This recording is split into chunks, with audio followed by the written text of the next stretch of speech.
So the first thing, we should probably start to look at some of the details. So one of the details that we should look at is that it says I have block 1, I have block 2 are connected like cord. When I make a statement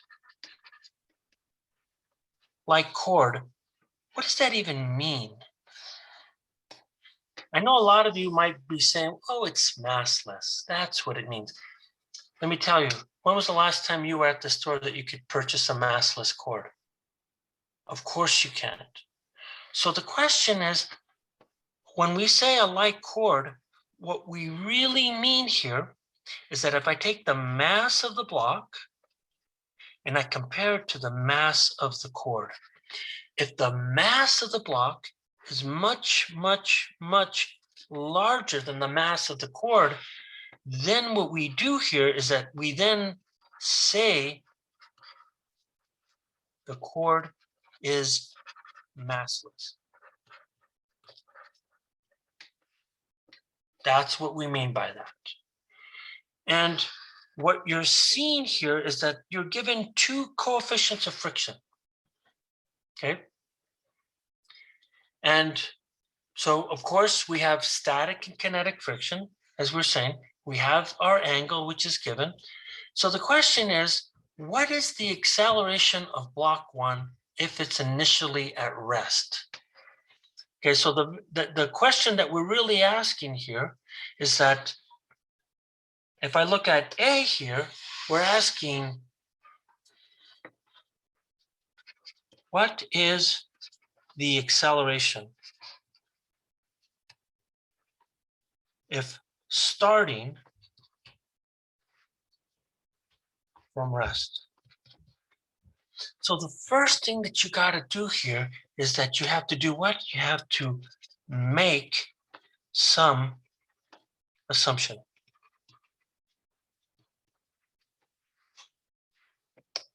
So what do you think is going to happen? Is this thing going to accelerate or is it not going to accelerate?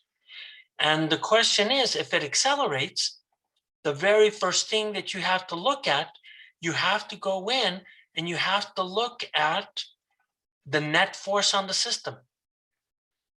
So there's two ways that you can actually solve this problem here. Okay. And what you're going to see here is that we could write down individual forces, which we will. But what I'm going to do here is that I'm going to look at this as a system, because the system approach is more clearer to see here. So let's go do this. So what we'll do here is that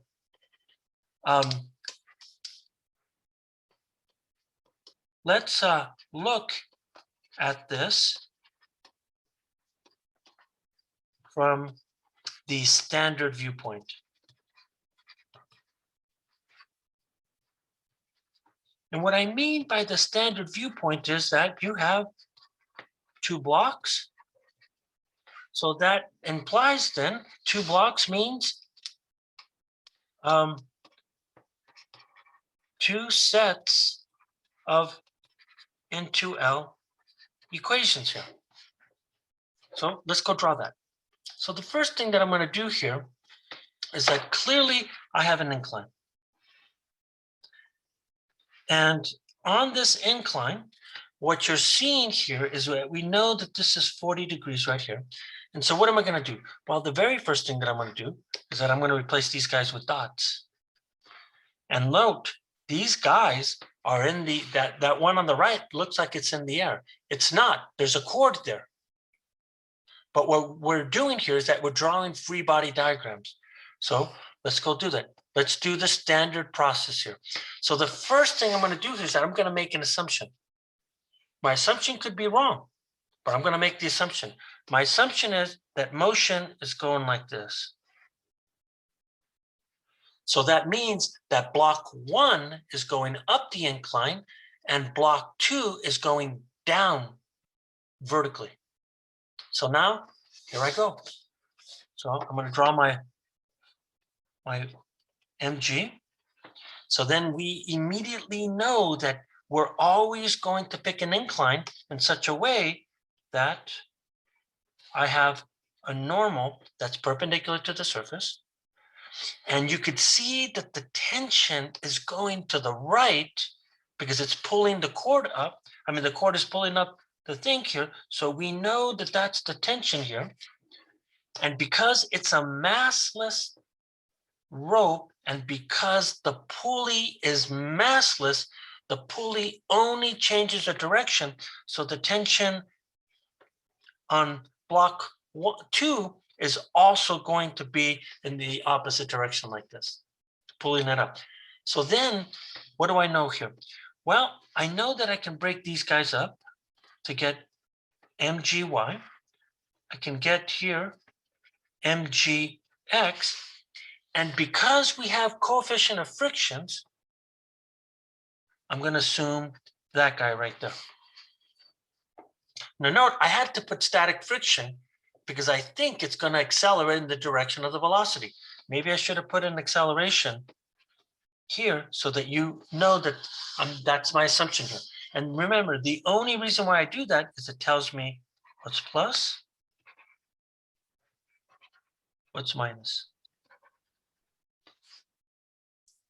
So I think I got block 1 down. Let me go look at block 2. So when I look at block 2, if it's accelerating, now note that I'm not really being careful with the sizes here, but we're among friends, so we're okay here. So what I'm saying here is that this is mass 2 like this. So what am I going to do here? I'm going to do the standard thing that I've experienced most students here, but you can write mgx and mgy any way you want, right? I could write mgx as m1g, and I could write it as cosine of what? 50 degrees. And that's totally legit. Or I could have written this in terms of the angle of 40. So then that's going to be the sine of 40. That's totally legit. Or if I look at the y components, I could write this as m1g, of course, sine of 50, or I could write this as mg cosine of 40.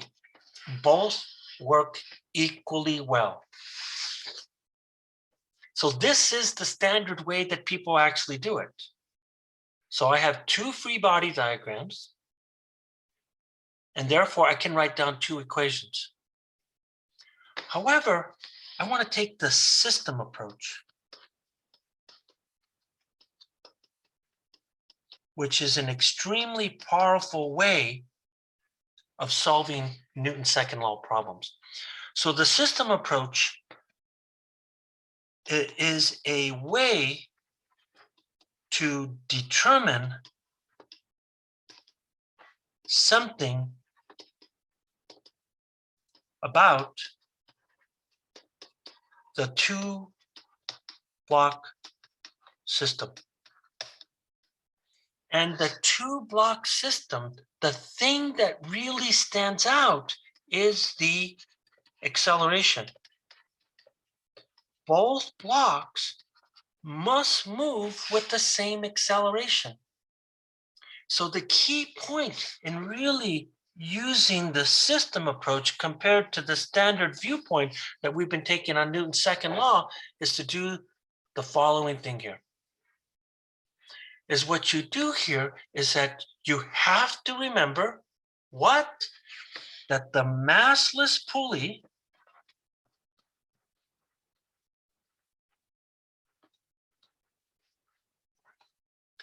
only changes direction and not the tension. So what we can do here is that we could take this free body diagram right here. Okay, I'm going to copy it and paste it. What you do here is that pulley doesn't do anything to the system but change the direction. And so what we do here is that, look what I do. Now I'm going to do the system approach. So as I do the system approach, what I do here is that I now make this thing horizontal. So at this point, I'm going to put in the blocks back into the system just because I think it's going to be easier to see. So here I go. I'm going to pick my blocks. So I'm going to have this block right here. Actually, I'm going to move it over a little bit. So I'm going to put this block right here. And so this block right here is block number 1. And then I have block number 2. And so when I'm looking at block number 2, what I'm seeing here is flat on an imaginary surface here. And so, yes, this is on the incline here, but then what I'm doing here is that I'm focusing what are the forces acting on block 2. So remember, this is positive, that direction is negative, the system is moving here, and these guys are connected by what? They're connected by a pulley. And so what you're seeing here, there's my pulley right there. And so the question is, what are the forces acting on block 2? Well, we have M2G. We also have the tension going in this direction. So now if I look at block 1, what I see here is that block 1 has tension in this direction.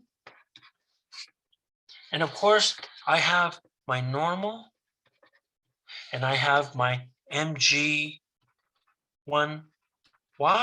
and then I have 2 forces in the opposite direction. So if I have 2 forces in the opposite direction, what I'm saying here is that, of course, I have what? I have M2GX, and I also have static friction.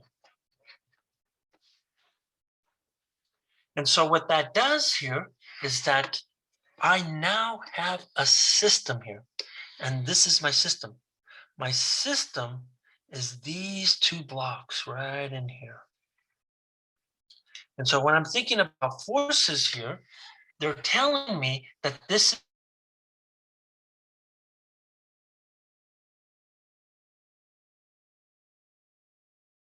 is the forces acting on the system.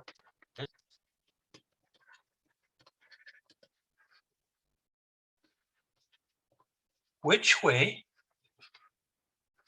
do the blocks accelerate?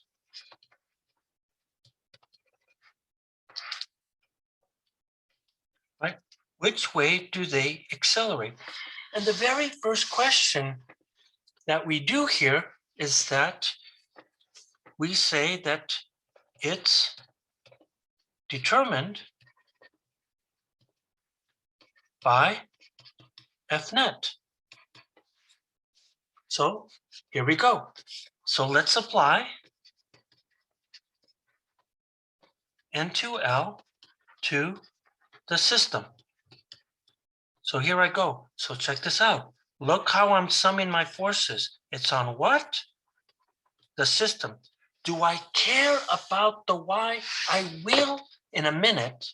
But really, to find the acceleration, we need to look at the system moving in the X direction, which that's what we're going to call that the X direction.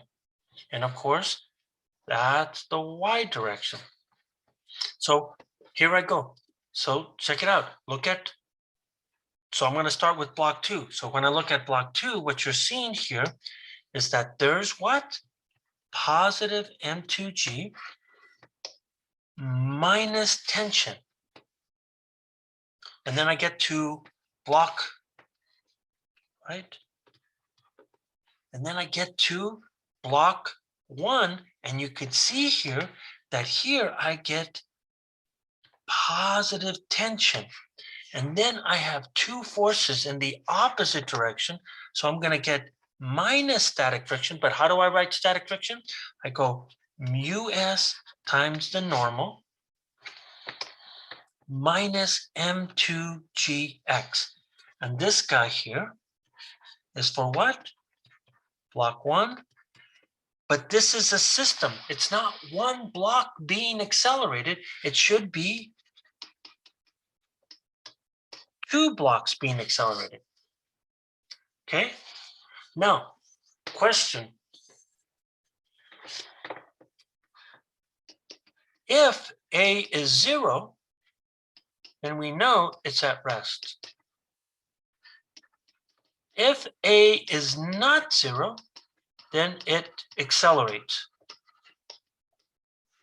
And the question that we're asking, is this thing accelerating? So that means the net force on the system must cause the acceleration. But let's keep looking at the system because we're not done yet. So if I look at the system in the y direction, note in the system, there's only 2 forces, right? There's positive N1 minus M1GY, and that thing is not moving in the y direction, so that must be 0. So this guy's in static equilibrium along that thing. So now let's go look at this thing. So as I look at this thing, the very first thing that I'm going to look at is that I'm going to label my equation. I'm going to call this equation 1. Okay. And when I look at this equation, what am I seeing about equation 1? Well, the first thing that we're going to see here is that I'm going to immediately replace the normal 1 because I have it up here. I'm going to replace the normal 1 with M1GY. And in this case, I'm just going to call this guy M1G sine of 50 degrees. So I can replace N1 in equation 1. So here we go. Does the block 1 accelerate up the incline? Well, in order for it to accelerate up the incline, when I look at equation 1, the very first thing that you should note here is note that the tensions are doing what? They're canceling out. Newton's third law says that those guys have to be equal and opposite. So what you're seeing here is that when I look at equation 1, it reads what here? So equation 1 tells me that I'm going to have what? Look what I'm going to have. I'm going to have M2G minus mu of S. But wait a minute. I know what the normal is because we just wrote that right here. So this is going to be M1G sine of 50. And then I get minus M2GX. But M2GX, we'll call this cosine of 50. So now I get to this equation. And the question is this guy equal to 0? Or is this guy not equal to 0? Okay. Right? This tells us that it's at rest. This guy tells us that it's accelerating. So let's go look at this thing.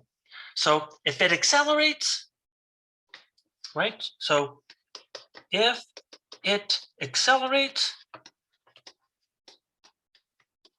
then M2G must be greater than the sum of these guys, which will be what? M2G cosine of 50 plus mu S M1G sine of 50. All right, it has to be that. So this is a condition, right? This is the condition to accelerate up the incline. Okay, so let's go look at that thing. So the first thing that I'm going to do here is that I need to go calculate that. Okay, I'm going to go calculate that. So how do I calculate this thing? Well, the first thing here is that I know two masses. I know the mass of block 1. I know the mass of block 2. So to make this a little bit transparent, I'm going to need some numbers. Okay, so I have M1, which is 10 kilograms. So then this tells me here that I can calculate the weight of this guy, which is 98.1 newtons. And then I could go get the components of M1G. And that tells me here that I'm going to get M1GX is then going to be M1G cosine of 50. And if you compute that, you get 63.1 newtons. And if I get M1GY, doing the exact same type of thing, you get 75.2 newtons. So I got both of the weight components. Now, what I'm seeing here is associated with weight mass 1, there's also the frictional force. So I'm going to come in here and I'm going to say, what is the static friction on this guy? So it's got to be this guy times 1.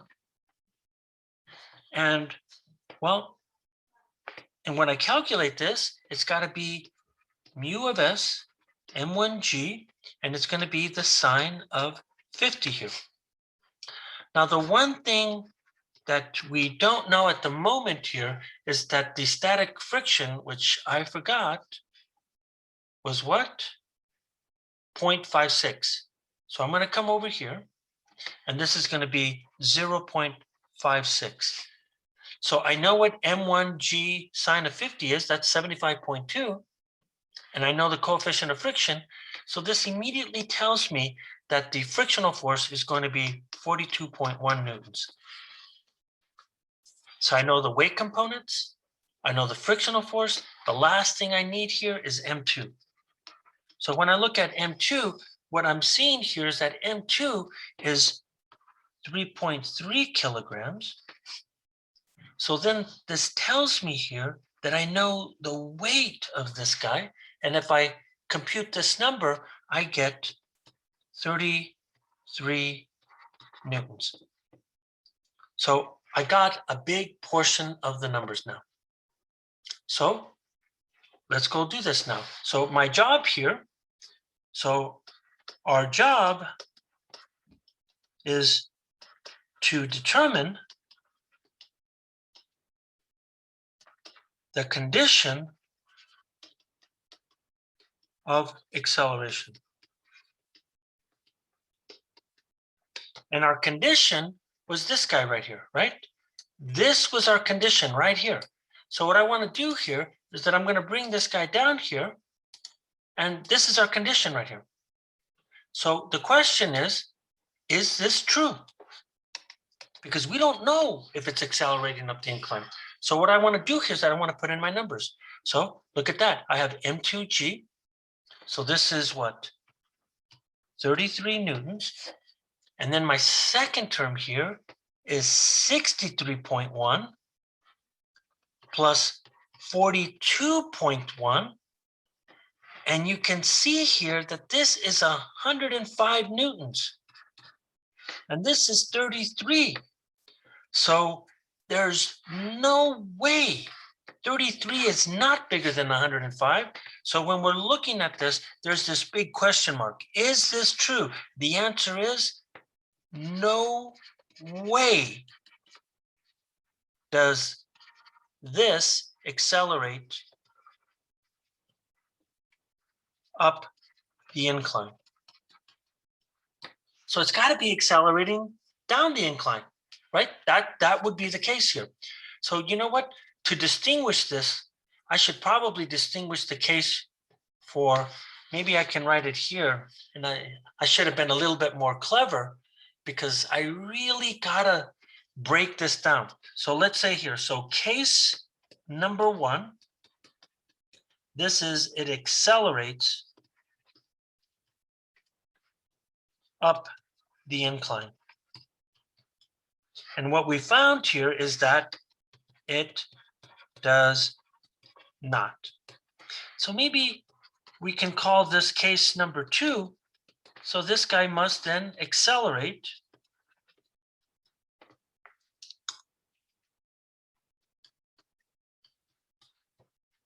down the incline. So let's go check that, right? We should have that situation. So what we got to do here is that I need to go back and get that system here.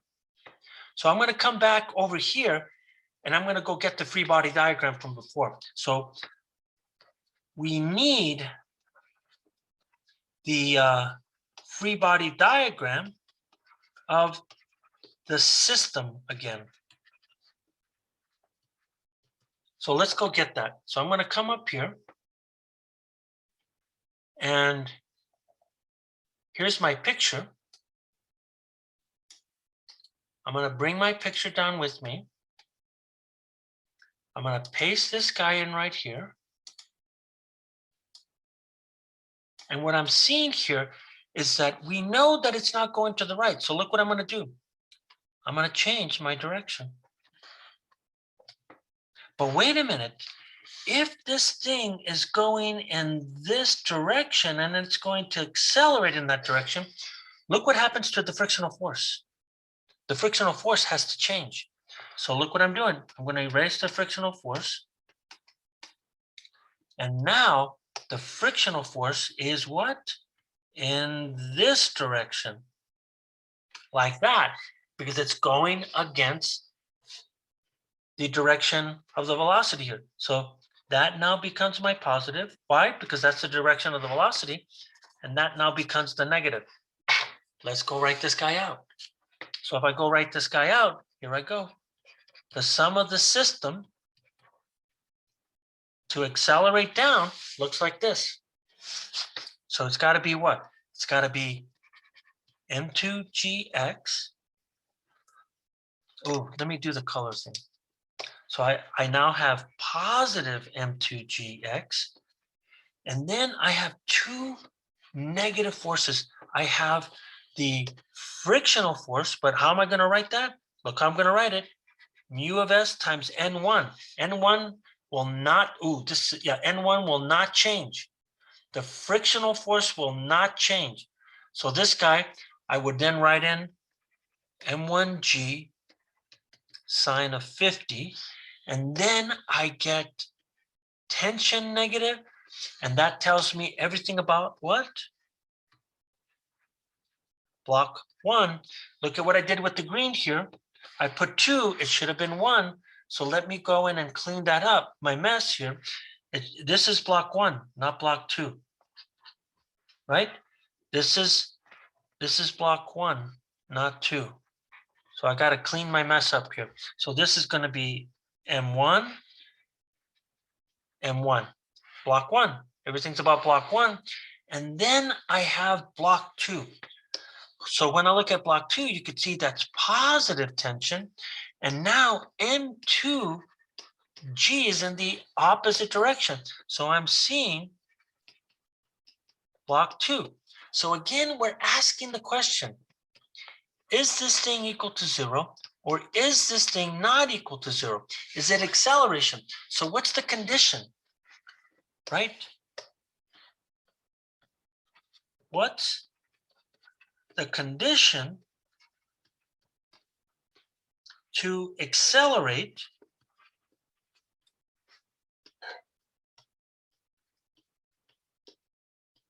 downwards? Well, we got to go to the system here. And so when you look at the system, the first thing that you're seeing again is that the tensions are canceling. So the only way this could accelerate here is if M1GX is greater than the sum of these 2 here. So my condition then says that M1GX, which is of course M1G cosine of 50, must be greater than these forces here, which is going to be what? m2g plus mu s m1g sine of 50. Right? That's the condition here. So here's our second condition for acceleration. Second condition for acceleration. So what I'm going to do here is that I'm going to bring these numbers down with me. So I'm going to copy these numbers and I'm just going to bring them so that we can just plug them in here. Okay. So here's my numbers. And the only numbers that I really care about is I care about the components. So I'm going to take these guys and I'm going to write the numbers right in here. So we have easy access for checking. I need the frictional force. So I'm going to delete this guy right here. Okay. So if I bring the frictional force, we know what this guy is. And the other thing here is that we need this guy right here. So then I'll bring this guy up here. So the only reason is just this is for convenience. So let's go check this. Here we go. We know what M1GX is. We call this what? This is 63.1 newtons, right? And now look at M2. M2 is what? 33 newtons. And what's the frictional force? 42.1 newtons. And when you compute that, you can see here that there's a problem. What's the problem? This guy, that's 75.1. Right? Look at this guy and compare it to this guy. So what we're seeing here, we're asking the question, is this the case? And the answer is no. So what we're seeing here, the blocks do not accelerate down the incline. But wait a minute. If the block does not accelerate up the incline or down the incline,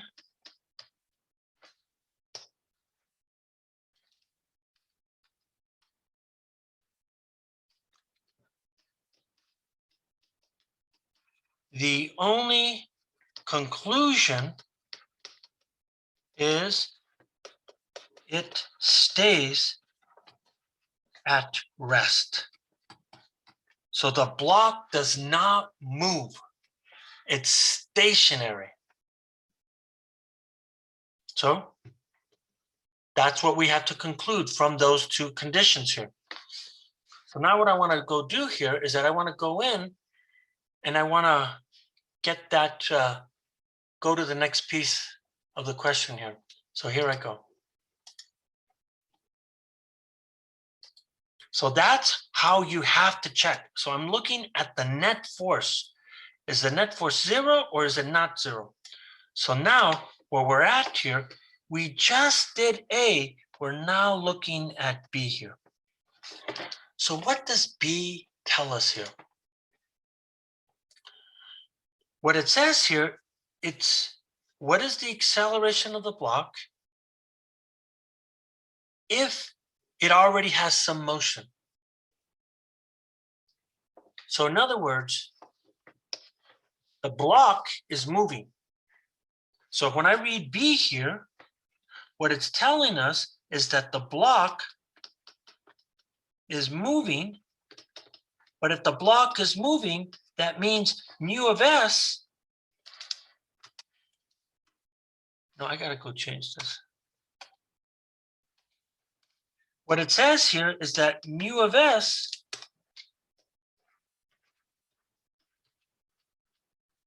changes to mu of K.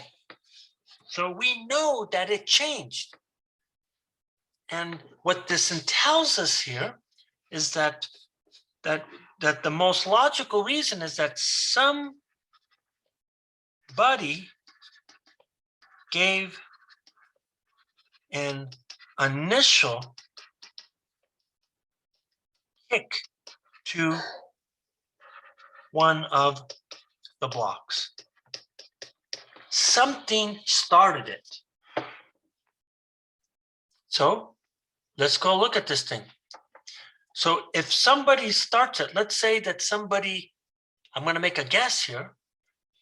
Let's say that the block is going down the incline.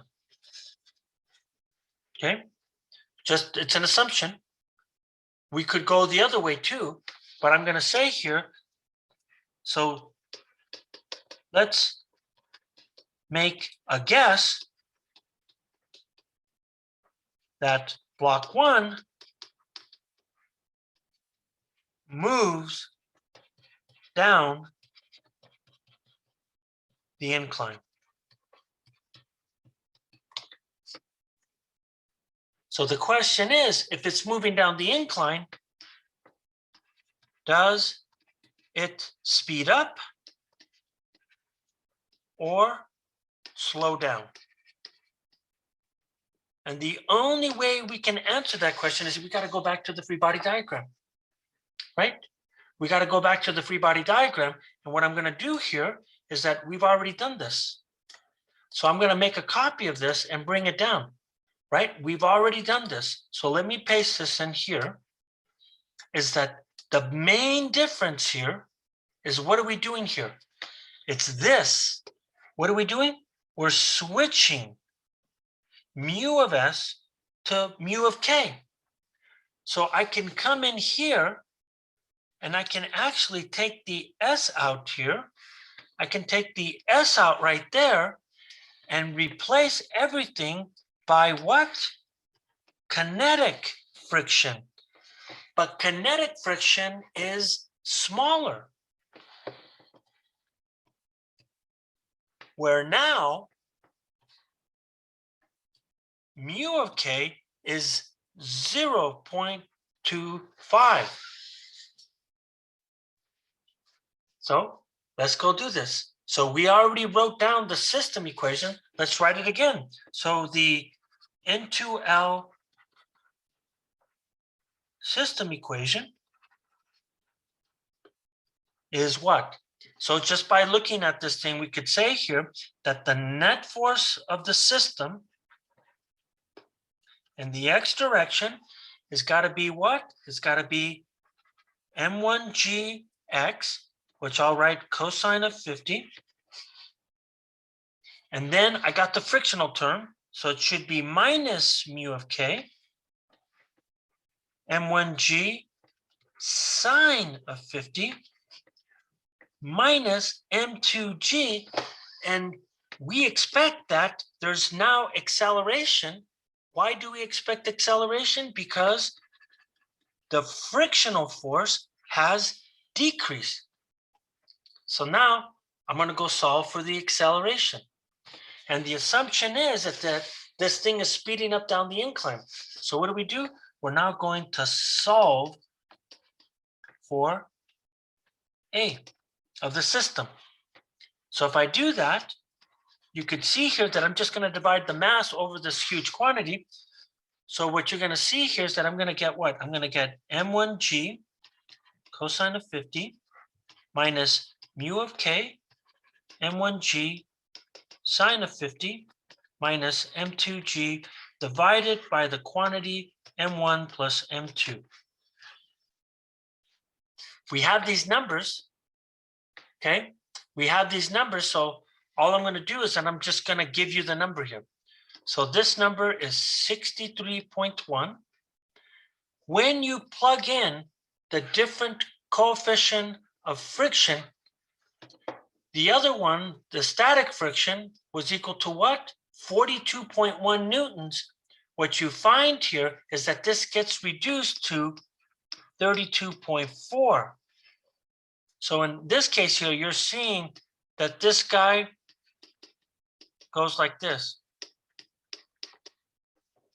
and that the old frictional force was equal to 42.1 newtons.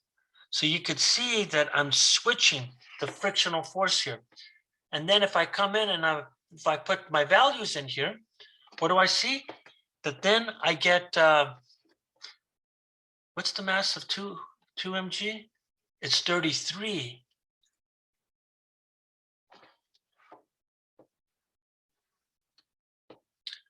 Uh-oh, am I getting something?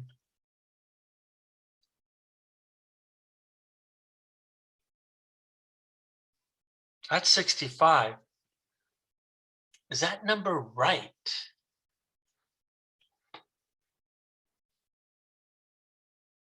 I have a number problem.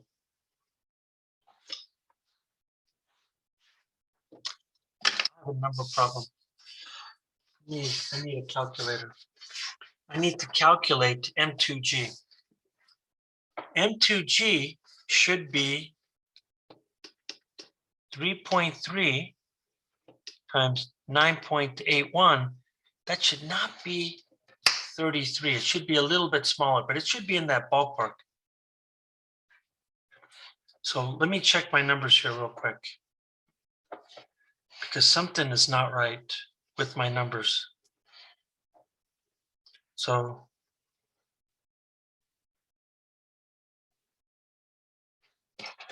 this number I'm getting is not, I'm getting 32.4 newtons. It doesn't change the other ones because it was significant, but it does make a difference here. So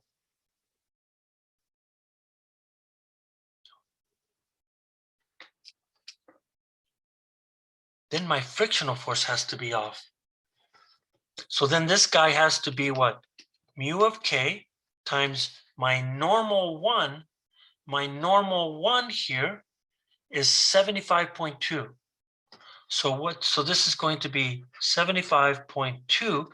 So if I multiply this out, I should get 0.25 times 75.2, and I get 18.8 newtons. Oh, I see what I did. I mixed up. So what I should have written is that this is 18.8 minus 32.4. Okay, so I mixed up my numbers. So if I look at this, then this is going to be 10 plus 3.3. And what I'm seeing here is that this number here, if I compute this, I get plus 0.895 meters per second. And this is my acceleration. The fact that the acceleration is down the incline, what we're seeing here is that this thing is speeding up down the incline. So if I kick this, so if I do a summary of what we just did here, I have an incline. I have a block, right? Here's my block. This is my block one. What I know about the block here is that I have this pulley system here, and then I have a second block that goes down that looks like this.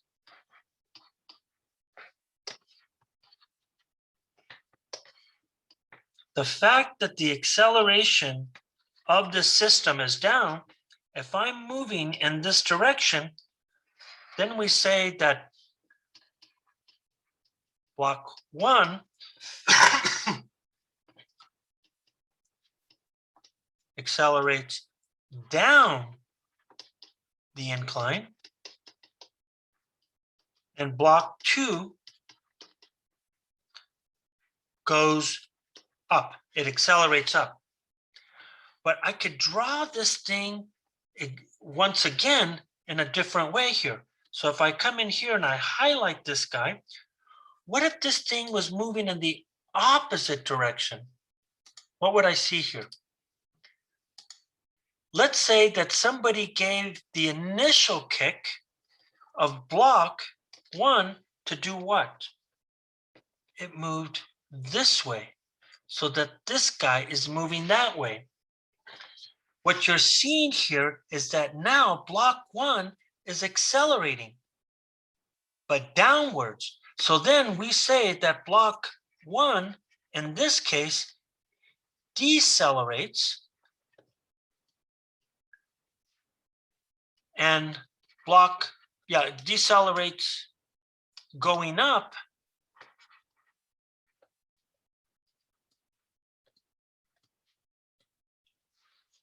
but what's going to happen to block 1? And of course, block 2 is decelerating going down, but the question is, what do you think is going to happen to block 1?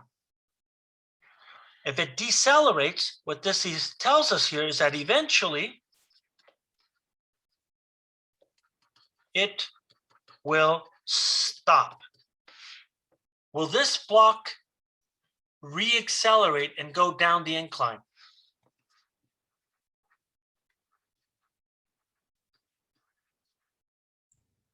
Hey, Carlos, Yes.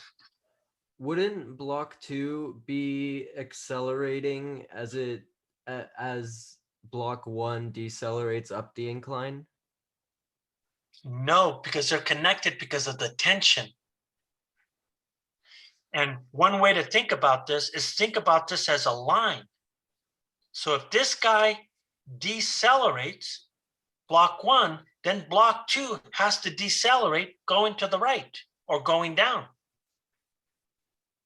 Oh, okay. But if it's, is it starting from like being still, and then No, because it can't. Because if it's still, we saw that there's not enough force to make it go up or down the incline. So the Gotcha. block will stay stationary. Right. So once this block 1, so the question was, not what, will block 1 stay at rest or accelerate? And the answer, it will stay at rest.